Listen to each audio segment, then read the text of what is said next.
ለካውንስሉ ህግ ክፍል ህጉ ምን ይላል የሚለው ማወቅ አለባቸው ብለን ስለምናምን ለዛ ነው ይሄንን ስልጠና ከአዲስ አበባ ፍትህ ቢሮ ጋር በተባበር ያዘጋጀ ነው። ይህ የወንጌል አማኞች ሁሉ ድምጽ ነው። በቅድሚያም አርዕስተ ዜና። የኢትዮጵያ ወንጌል አማኞች አብያተ ክርስቲያናት ካውንስል ከአዲስ አበባ ከተማ ፍትህ ቢሮ ጋር በመተባበር ለወንጌል አማኝ ሚዲያዎች ስልጠና ሰጠ።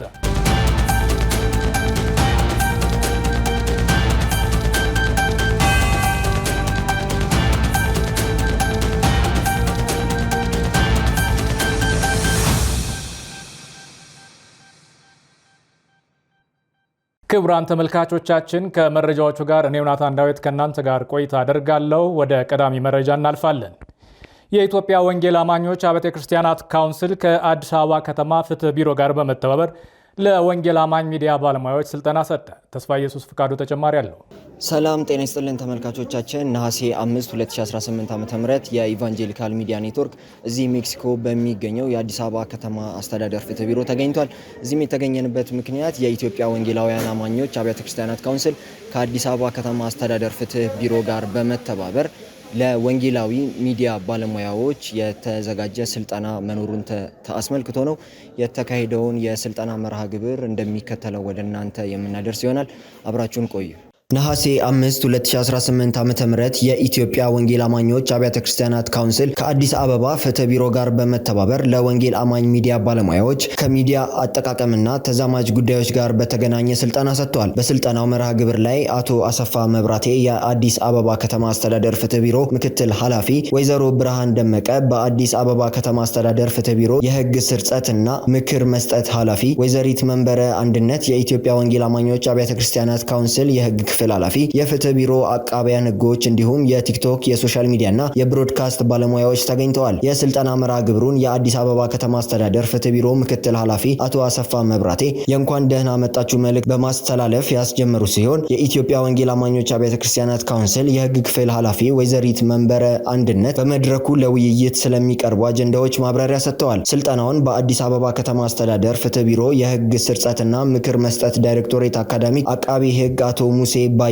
የሰጡ ሲሆን ሐሳብን በነጻነት ስለመግለጽ መብት እንዲሁም ስለሚገደብባቸው ሁኔታዎች፣ የጥላቻ ንግግር፣ የሐሰተኛ መረጃ ስርጭት ከህግ አንጻር በኮምፒውተር ስለሚፈጸሙ ወንጀሎች እንዲሁም ስለሚወሰዱ የህግ እርምጃዎች ሰፊ ውይይት እንዲሁም ግንዛቤ ማስጨበጥ ተከናውኗል። ስሜ መንበር አንድነት ይባላል። የኢትዮጵያ ወንጌል አማኞች አብያተ ክርስቲያናት ካውንስል የህግ ክፍል ኃላፊ ነኝ። ስልጠናው የተደረገው በኢትዮጵያ ወንጌል አማኞች አብያተ ክርስቲያናት ካውንስልና በአዲስ አበባ ፍትህ ቢሮ በጋራ በመተባበር ነው። የስልጠናው ዋናው ዓላማ በሶሻል ሚዲያ ላይ የሚፈጸሙ ወንጀሎች አሉ፣ በብሮድካስት የሚፈጸሙ ወንጀሎች አሉና ክርስቲያኑ ወይም አማኙ ስለዚህ ጉዳይ መጀመሪያ ህግን አለማው ከተጠያቂነት ስለማያድን ህግን ማሳወቅ ደግሞ እንደ ካውንስል ሪስፖንሲብል ስለሆነ ብለን ስለምናምን ለአማኙ ቢያንስ እንኳን የህግን እውቀት ወይም ደግሞ ህግን ማወቅ ስላለበት ያንን መሰረት አድርገን ነው ስልጠናውን ያዘጋጀ ነው ከአዲስ አበባ ፍትህ ቢሮ ጋር በመተባበር ማለት ነው። ዋናው የስልጠናው ዓላማ የጥላቻ ንግግር፣ ሐሰተኛ መረጃ ማሰራጨትና በብሮድካስት የሚፈጸሙ የጥላቻ ንግግሮችም ሐሰተኛ መረጃዎችን በሶሻል ሚዲያ በቲክቶክ በቃ አጠቃላይ በማህበራዊ ሚዲያ የሚፈጸሙ ወንጀሎች አሉ። በጣም አሁን እየተባባሱ የመጡ ወንጀሎች ናቸው። ስም ማጥፋት ይሆናል፣ ጥላቻ ንግግር፣ ዘር ከዘር ጋር፣ ብሔር ከብሔር ጋር ሰውን የአንድን ሰው መብት የሚጥሱ የተለያዩ ነገሮች በሶሻል ሚዲያ ይሰራጫሉና ህጉ ምን ይላል የሚለውን ከኛ ምንድነው ማሳወቅ አለብን። እንደ ህግ ክፍል እንደ ካውንስሉ ህግ ክፍል ህጉ ምን ይላል የሚለው ማወቅ አለባቸው ብለን ስለምናምን ለዛ ነው ይሄንን ስልጠና ከአዲስ አበባ ፍትህ ቢሮ ጋር በተባበር ያዘጋጀ ነው። ዓላማው ይሄ ነው። ሶሻል አማኙ መጥቶ ህጉን እንዲያውቅ ትሬኒንግ መስጠት ነው ዋናው ዓላማው ማለት ነው። ሙሴ ባዬ ይባላለሁ። የአዲስ አበባ ከተማ አስተዳደር ፍትህ ቢሮ አቃቢ ህግ ነኝ። ዛሬ ማለትም ነሐሴ 5 2018 ዓ.ም ከኢትዮጵያ ወንጌል አማኝ አብያተ ክርስቲያን ካውንስል እና የአዲስ አበባ ከተማ አስተዳደር ፍትህ ቢሮ በመሆን በጋራ ያዘጋጁት ስልጠና ነበረ። ይህ ስልጠናም በዋነኝነት በአዋጅ ቁጥር 1185/2012 ይህ ማለት የጥላቻ ንግግርና ሐሰተኛ መረጃ ስርጭትን ለመከላከልና ለመቆጣጠር በወጣው አዋጅ ላይ እንዲሁም ደግሞ በኮምፒውተር ክራይም ፕሮክላሜሽን አዋጅ ቁጥር 958 ህዝባር 2008 እንዲሁም የመገናኛ ብዙሃን አዋጁን መሰረት ያደረጉ ስልጠናዎች ናቸው። ስልጠናው በዋነኝነትም መስጠት ያስፈለገበት ዜጎች በህገ መንግስቱ አንቀጽ 29 መሰረት የተሰጣቸውን ሀሳብን በነጻነት የመግለጽ መብትን ኤክሰርሳይዝ ሲያደርጉ የተቀመጠውን ገደብ ባከበረ መልኩ መሆን እንዳለበትና እነዚህን ገደቦች ደግሞ ምን ናቸው የሚለውን እንዲያውቁ የህግ ግንዛቤ ለመስጠት ሲሆን በስልጠና ወቅትም ሀሳብ በነጻነት የመግለጽ መብት እንዴት በዓለም አቀፋዊ ሰብአዊ መብት ሰነዶች እንዴት ጥበቃ እንደሚደረግለት እንዲሁም ህጋዊ ገደቦች ምን ይመስላሉ፣ ሀሳብ በነጻነት የመግለጽ መብትን ለመገደብ ምን ሪኩዌርመንቶች መሟላት አለባቸው የሚሉትን ሀሳቦች እንደመነሻ በማንሳት ወደ ስልጠና መርሃ ግብሩ የወሰድን ነው የሚሆነው። ከዚህም በተጨማሪ ስለ ሀሰተኛ የጥላቻ ንግግርና ሀሰተኛ መረጃ ስርጭትን በተመለከተም ብዙ ሀሳቦች ተነስተዋል። ከካውንስሉ ተሳታፊዎችም ብዙ ሀሳቦች ሲነሱ ነበር። ስልጠናውም ተሰጥቷል እና የጥላቻ ንግግሩን በዋነኝነት ትርጓሜውንም በማየት ምን ያክል የወንጀል ኃላፊነትና ተጠያቂነት ያመጣል እንዲሁም በወንጀል የማያስጠይቁ ልዩ ሁኔታዎች ውስጥ ምን ናቸው የሚሉትን ነገሮች በዛሬው ስልጠናችን አይተናል ማለት ነው። ይህ ስልጠና ለሚዲያ ባለሙያዎች ይጠቅማል ብዬ የማስበው እንደኔ አንደኛ ሀሳብ በነጻነት የመግለጽ መብታቸውን ኤክሰርሳይዝ ሲያደርጉ ገደቦቹን አውቀው ሲንቀሳቀሱ ቅድመ ጥንቃቄ እንዲያደርጉ ይጠቅማቸዋል። ይህ ማለት አንድ የማህበራዊ ሚዲያን ኮንተንት ክሬተር ሊሆን ይችላል።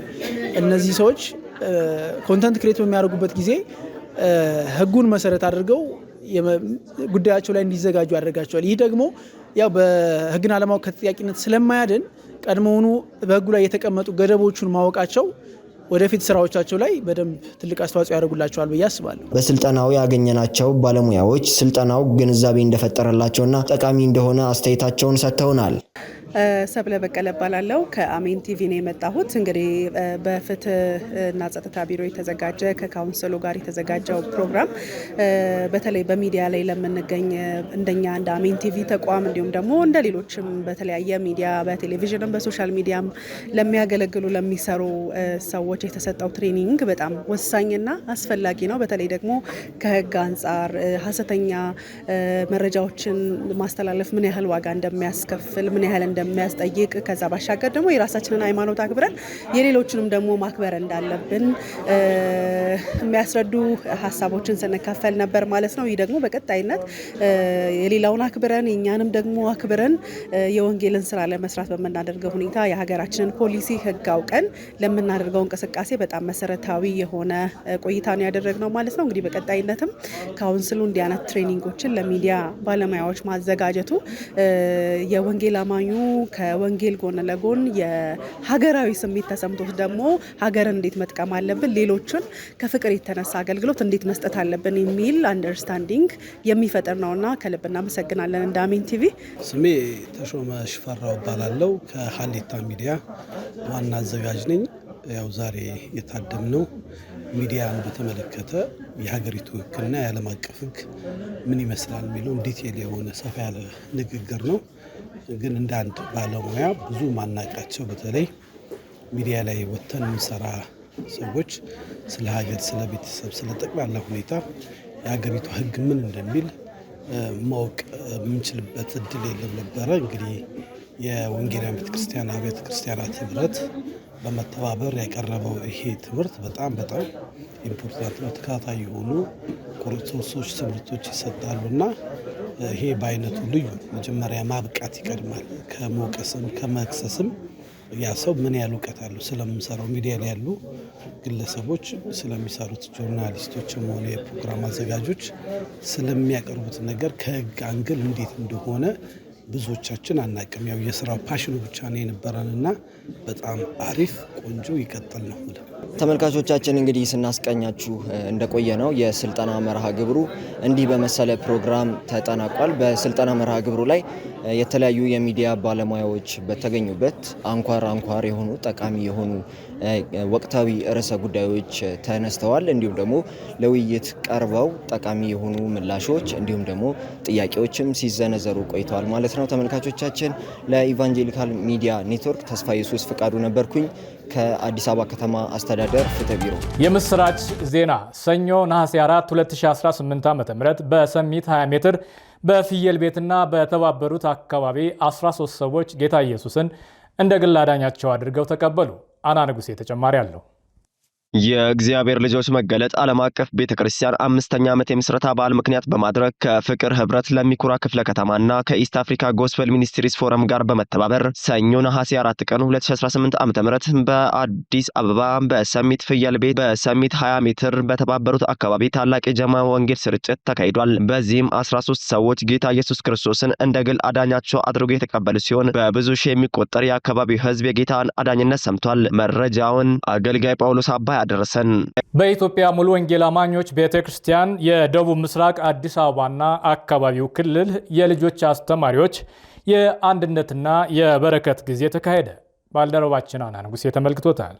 በኢትዮጵያ ሙሉ ወንጌል አማኞች ቤተክርስቲያን የደቡብ ምስራቅ አዲስ አበባና አካባቢው ክልል የልጆች አስተማሪዎች የአንድነትና የባርኮት ጊዜ ተካሄደ። ቅዳሜ ነሐሴ 3 ቀን 2018 ዓ.ም በአዋሬ ሙሉ ወንጌል አጥቢያ በተካሄደው የደቡብ ምስራቅ አዲስ አበባና አካባቢው ክልል የልጆች አስተማሪዎች የአንድነትና የባርኮት ጊዜ ላይ ከ105 አጥቢያዎች የተውጣጡ 500 የልጆች አስተማሪዎች ተገኝተዋል። የአምልኮ ጊዜ ተካሂዶ ጉባኤው እግዚአብሔርን ያመለከ ሲሆን በመቀጠልም በፓስተር አሉላ ከሐዋርያት ሥራ ምዕራፍ 1 ቁጥር 7 ያለውን ቃል በመጥቀስ ኃይልን ትቀበላላችሁ በሚል ርዕስ የእግዚአብሔርን ቃል አካፍሏል። የክልሉ የልጆችና ወጣቶች ቤተሰብ አገልግሎት ክፍል መሪ የሆኑት ፓስተር ኤልያስ አየለ የሙሴንና የጌታን ኢየሱስን ሕይወት በምሳሌነት በመጥቀስ ልጆችን አድኖ ከፈርዖንና ከሄሮድስ ሲስተም በሚል ሐሳብ የእግዚአብሔርን ቃል በማካፈል ለልጆች አስተማሪዎች የባርኮት ጸሎት ጸልየዋል። ተሳታፊዎች የልጆች አስተማሪዎች ጌታ መልካም ጊዜ እንደሰጣቸው የገለጹ ሲሆን ሰኞ ቀን ነሐሴ 2018 ዓ.ም በቀጠና 2 ሙሉ ወንጌል አጥቢያ የልጆች ኮንፈረንስ እንደሚካሄድም